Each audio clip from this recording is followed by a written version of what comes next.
Au sommaire de ce résumé de l'actualité sportive, une route verte bien humide, un premier tour des interclubs d'athlétisme 100% vosgien et un succès qui fait du bien pour les Milans de l'EGVB. Ambiance fraîche et pluvieuse ce dimanche matin pour la 26e édition de la cyclosportive La Route Verte au départ d'Épinal dans le cadre du festival Enjoy Vélo. Mais pas de quoi freiner les ardeurs de ces amoureux de la Petite Reine avec 450 concurrents sur les deux grands formats. Ici ceux de la Petite Route Verte, 104 km pour quelques 1800 mètres de dénivelé positif. Motivation et objectif au départ. Pour ce beau temps, moi je suis du coin donc c'est cool quoi. On roule avec des potes, c'est convivial, c'est bien.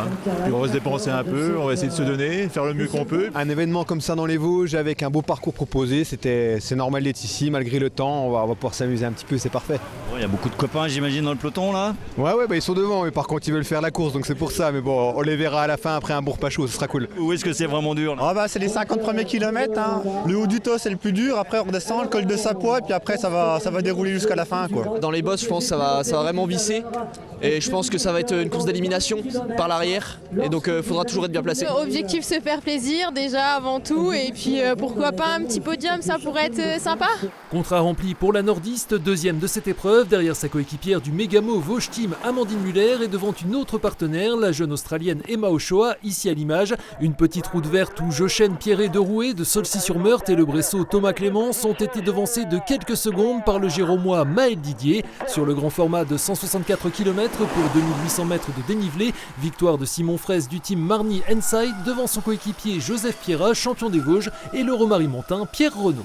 Donc on prend blanc et puis quand c'est blanc on prend blanc. Même condition du côté d'Uriménil pour les participants de la Téméraire des Vosges qui proposait 6 parcours VTT de 15 à 85 km et 4 de gravel de 34 à 112 bornes ce dimanche avec quelques 500 inscrits en départ libre ici du stade municipal. Vous faites quelle distance là? 30 km. D'accord, avec le fiston donc. Avec le fils, ouais, qui est à la Vosges VTT. Qui est-ce qui va tirer l'autre? Je pense que c'est mon fils, à ce coup-ci. Moi je suis plus trail. Tu t'attends à quoi là aujourd'hui? De la bouillie, de la boue, glisser, tomber, je pense. On va peut-être tomber.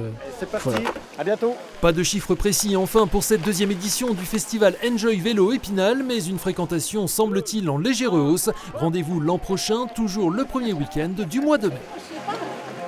Retour à Épinal au stade de la Colombière cadre ce dimanche du premier tour des interclubs d'athlétisme. De l'ambiance pour ceux qui n'étaient qu'un tour de chauffe pour les maillots roses de la meilleure formation du département, l'Athlé Vosges Entente Club.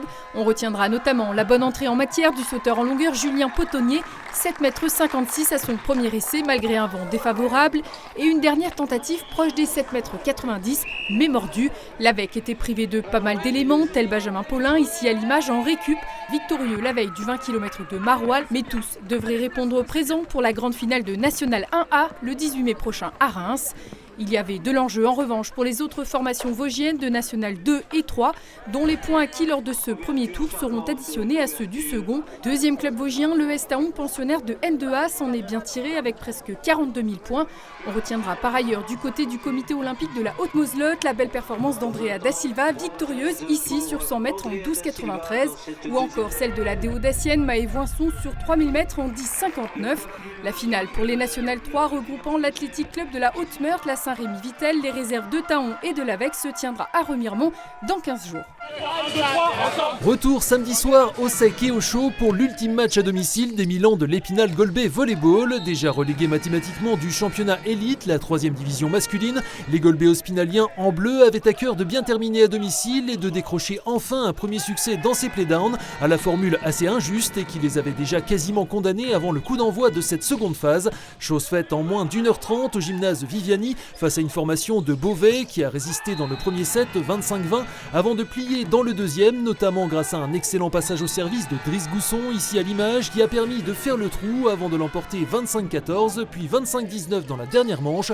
3-0 donc au final, un succès sans conséquence sur l'avenir du club mais qui vient récompenser les efforts d'un groupe. Parole au passeur international Kélian Mota-Paes qui aura effectué un séjour express dans les Vosges recruté fin mars. Dernier match pour les mecs ici à domicile, tous ensemble. Ils ont fait une super prestation, donc dire que ça sert à rien, non, une victoire c'est toujours important, plus pour le moral de temps en temps que pour le résultat et sur le classement. À titre personnel, qu'est-ce que ça vous a apporté? Beaucoup de choses. Déjà humainement, tout le monde m'a extrêmement bien accueilli. Évidemment le résultat j'aurais aimé qu'il soit différent, on avait tous envie de maintenir le club.